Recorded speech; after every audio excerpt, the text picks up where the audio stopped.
Hello friends, welcome to my channel few movie story में। कहानी की शुरुआत में हम पॉल नाम के एक लड़के को देखते हैं जो आज एक कंपनी में इंटरव्यू देने वाले थे। लेकिन पता नहीं क्यों आज सुबह से ही उसके साथ में सब कुछ उल्टा सीधा चीजें हो रहा था। कभी उसका कोई सामान खो जाते, कभी उसका जूता फट जाते हैं। मानो ऐसा लग रहा था जैसे कोई उसे इंटरव्यू देने से रोक रहा था। जिसके बाद वो जिस कैफे में इंटरव्यू देने के लिए जाते हैं वहाँ पर बहुत सारे भीड़ होते हैं और वो कैफे के लाइन में जाकर खड़ा होते हैं। लेकिन तभी एक डॉग उसके हाथों से उसके काफ छीनकर भाग जाते हैं और पॉल काफी दूर तक उसका पीछा करते हैं। लेकिन एक गली में जाकर वो डॉग गायब हो जाते हैं, जहाँ पर पॉल देखते हैं एक स्टोर में जॉब इंटरव्यू के लिए लिखा हुआ है। पॉल उस स्टोर के अंदर में चले जाते हैं जहाँ पर सोफी नाम के एक लड़की बैठी हुई थी। पॉल उससे बात करने की कोशिश करते हैं पर वो उसके बातों पर ध्यान नहीं देते हैं। तभी अंदर से डेनिस नाम के एक आदमी आते हैं जो पॉल को इंटरव्यू देने के लिए अंदर में बुलाते हैं। पॉल उसके साथ में अंदर में चले जाते हैं जहाँ पर कंपनी के सारे हेड मेंबर होते हैं। कंपनी के ओनर हैम्पे विल्स पॉल से पूछते हैं, तुम इस कंपनी में इंटरव्यू देने के लिए क्यों आए हो? जिस पर पॉल कहते हैं कि मैं यहाँ पर इत्तेफाक से आया हूँ। जिसके बाद वो यहाँ पर आने के बारे में बताते हैं और बात करते हुए पॉल एक दीवार को देखते हैं, जिसे देखकर विल्स उससे पूछते हैं, तुम उस दीवार में क्या देख रहे हो? पॉल कहते हैं, उस दीवार पर जो क्रैक है उन पर लंदन के मैप बना हुआ है जो थोड़ा अजीब है। ये सुनकर वहाँ पर बैठे हुए सभी लोग हैरान हो जाते हैं। जिसके बाद डेनिस पॉल को बाहर से उठाकर बाहर ले जाते हैं और कहते हैं, अब तुम घर जा सकते हो। और पॉल बाहर से बाहर निकल जाते हैं और घर में आकर अपने रूममेट से इंटरव्यू के बारे में बात करते हैं। तभी वहाँ पर एक लेटर उड़ते हुए आते हैं जिस पर लिखा हुआ रहते हैं विल्स ने उसे अपने कंपनी में जॉब पर रख लिया है। उस लेटर को पढ़कर पॉल बहुत ही खुश होते हैं और अगले दिन सुबह उस कंपनी में पहुंच जाते हैं जहाँ पर रिसेप्शन पर एक लड़की जिसका नाम रोसी है। पॉल जाकर उससे बात करते हैं। तभी वहाँ पर डेनिस आकर पॉल को उसके काम दिखाने के लिए लेकर जाते हैं। लेकिन पॉल यहाँ पर आकर बहुत ही ज्यादा कंफ्यूज है क्योंकि उसे पता नहीं रहते हैं यहाँ पर उसे क्या काम करना है और ये कंपनी क्या काम करते हैं। डेनिस उसे एक रूम पर छोड़ जाते हैं जहाँ पर पहले से ही सोफी रहती है। सोफी पॉल के हाथों में कॉफी के मॉग को देखकर कहते हैं, मुझे कॉफी और चॉकलेट बिल्कुल भी पसंद नहीं है, इसलिए तुम कॉफी को फेंक दो। जिसके बाद रोसी आकर उन दोनों को काफी सारे मैप देते हैं और उन दोनों को उन मैप में उस जगह को ढूंढने के लिए कहते हैं जहाँ पर बॉक्साइट हो सकते हैं। सोफी और पॉल दोनों ही उस मैप में बॉक्साइट ढूंढने लगते हैं। लेकिन काफी ढूंढने के बाद भी उन्हें बॉक्साइट की कोई भी लोकेशन नहीं मिलते हैं। अब लंच ब्रेक पर कंपनी के हेड मेंबर जूडी उन दोनों को अपने साथ में एक जगह पर लेकर जाते हैं जहाँ पर सोफी को वो एक लड़की दिखाते हैं जो बुक पढ़ रही थी।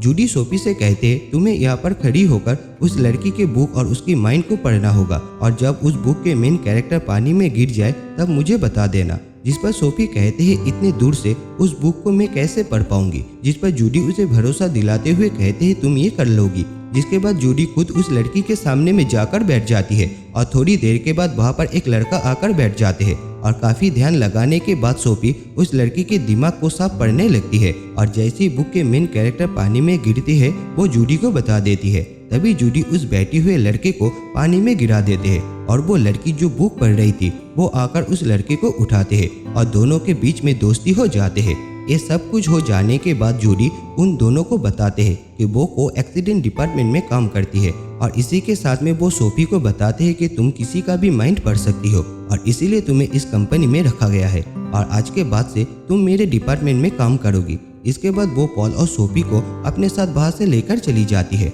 दरअसल ये कंपनी एक जादुई कंपनी है जिसमें इंसानों के साथ गॉब्लिन जादूगर भी काम करते हैं। जिसके बाद पॉल जाकर मैप में फिर से बॉक्साइट ढूंढने लगते हैं। तभी वहाँ पर विल्स आकर उसे कहते हैं, तुम ऐसे कभी भी बॉक्साइट को नहीं ढूंढ सकते हो, तुम्हें अपने हाथ सिर्फ मैप के ऊपर में घुमाना है और तुम्हें खुद ही पता चल जाएंगे कि बॉक्साइट के लोकेशन कहाँ पर है। और पॉल वैसे ही करते हैं और जैसे ही वो मैप के ऊपर में अपने हाथ घुमाते हैं तो उसे उस लोकेशन पर शॉट लगने लगते हैं जिस लोकेशन पर बॉक्साइट होते हैं।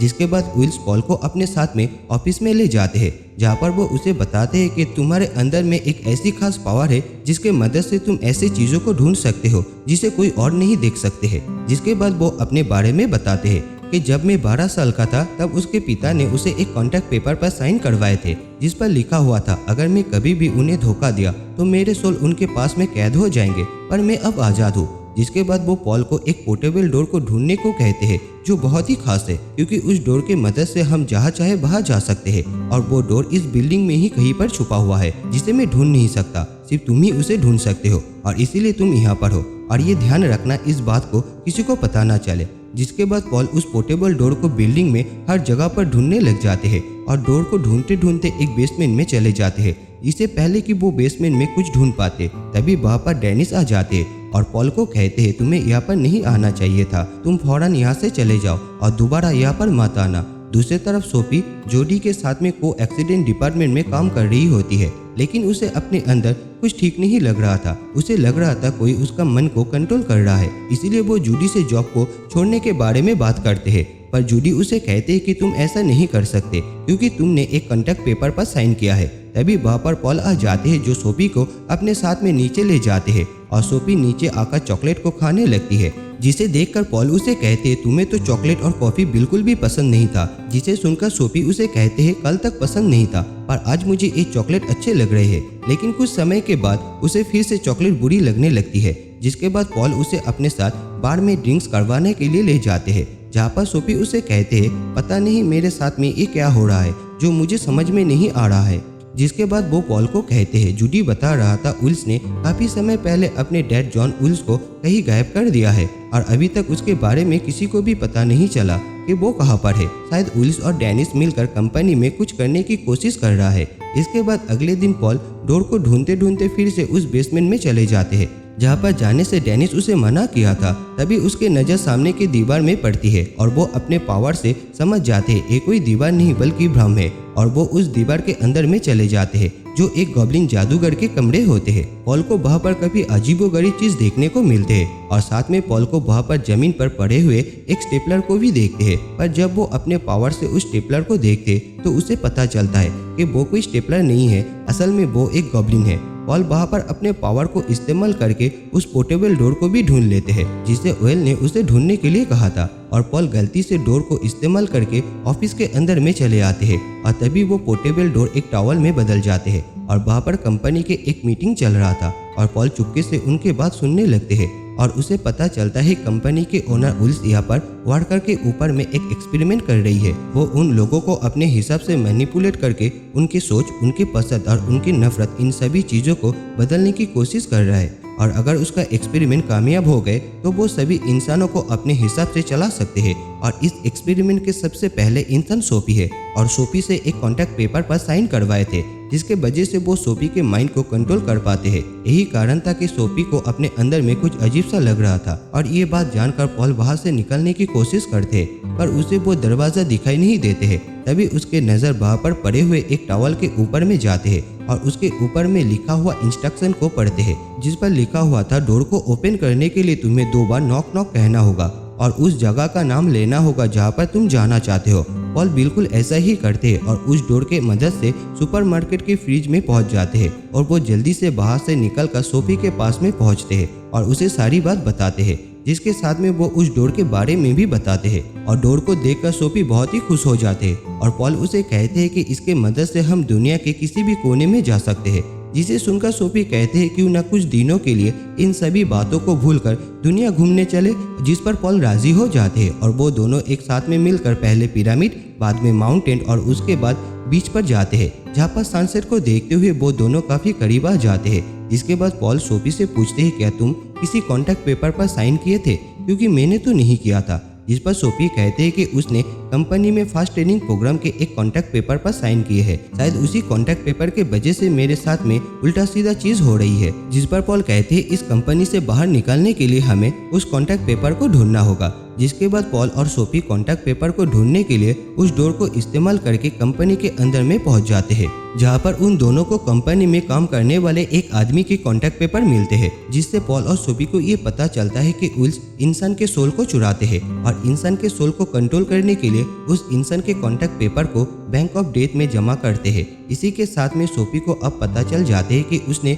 जिस कॉन्ट्रैक्ट पेपर पर साइन किए थे वो कोई फास्ट ट्रेनिंग प्रोग्राम के कॉन्ट्रैक्ट पेपर नहीं थे, वो उनके सोल के कॉन्ट्रैक्ट पेपर थे जिसे उल्स ने बैंक ऑफ डेथ में जमा कर दिया है। तभी वहाँ पर बहुत सारे गॉब्लिन आ जाते हैं, जिससे बचने के लिए वो दोनों वहाँ पर छुप जाते हैं और वो लोग वहाँ पर डेनिस को आते हुए देखते हैं और वो गॉब्लिन के साथ में बात करने लगते हैं और डेनिस खुद भी एक गॉब्लिन होते हैं। तभी वहाँ पर उल्स आते हैं और दोनों के बीच में बहस शुरू हो जाते हैं और इसी के फायदा उठाकर पॉल और सोफी पोर्टेबल डोर को इस्तेमाल करके वहां से भाग जाते हैं। पर विल्स उस डोर को देख लेते हैं और डोर के लोकेशन को बदलकर उन दोनों को नीग्रा नाम के एक जगह पर भेज देते हैं जो एक जेल होते हैं। वहाँ पर पॉल और सोफी को एक आदमी मिलते हैं जो कोई और नहीं बल्कि विल्स के डैड जॉन विल्स है, जो उन दोनों को बताते हैं जब मुझे मेरे बेटे के गलत इरादों के बारे में पता चला तब मैं उसे रोकने के लिए गया था, लेकिन वो मुझे यहाँ पर कैद कर दिया और आज तक मुझे यहाँ से बाहर जाने के रास्ते नहीं मिले। जिस पर पॉल जॉन से कहते हैं आपके पास में तो अपने बेटे के सोल के कॉन्टैक्ट पेपर है, तो आपने उसे अपने कंट्रोल में क्यों नहीं लिए। जिस पर जॉन उसे कहते हैं कि इससे पहले मैं उस कॉन्टैक्ट पेपर को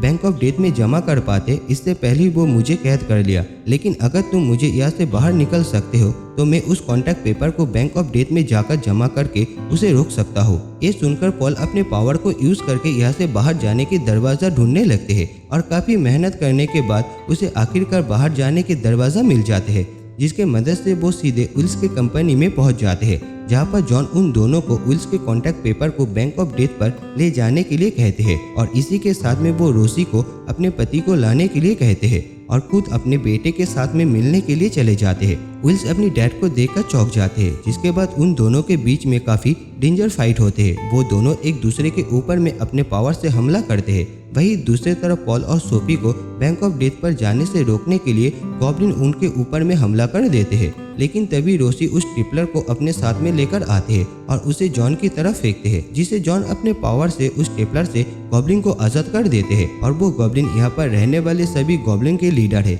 इसलिए वो उन सभी गॉब्लिन को पीछे हटने के लिए कहते हैं। जिसके बाद रोसी उस गॉब्लिन को अपने गले से लगा लेते हैं। दरअसल ये गॉब्लिन रोसी के हस्बैंड होते हैं और डेनिस इन दोनों के बेटे हैं। इसी बीच विल्स अपने पावर से जॉन को कैद कर लेते हैं और इसी के साथ में कंपनी के बाकी मेंबर भी यहाँ पर चले आते हैं और वो सभी मिलकर विल्स को समझाने की कोशिश करते हैं, पर वो किसी का भी बात नहीं सुनते हैं और पॉल से अपने सोल के कॉन्टैक्ट पेपर वापस मांगते हैं और अगर वो ऐसा नहीं किया तो वो सोफी को जान से मार डालेंगे, जिसे देखकर पॉल उसे कॉन्टैक्ट पेपर देने के लिए मान जाते हैं। पर तभी सोफी अपने माइंड पावर से पॉल को बताते हैं कि तुम अपने पावर से कहीं पर भी जाने की दरवाजा बना सकते हो, तुम कहीं पर भी पोर्टेबल डोर बना सकते हो। और सोफी की बात सुनकर वो अपने पावर से पोर्टेबल डोर बनाने की कोशिश करते हैं और देखते ही देखते यहाँ पर काफी सारे डोर बन जाते हैं, जिसमें से एक डोर बैंक ऑफ डेथ पर जाने के होते हैं और वो उस डोर को अपने पास में बुलाते हैं और उसके अंदर में चले जाते हैं और वो एक लड़की के पास में चले आते हैं और पॉल उसे विल्स के कॉन्टैक्ट पेपर दे देते हैं,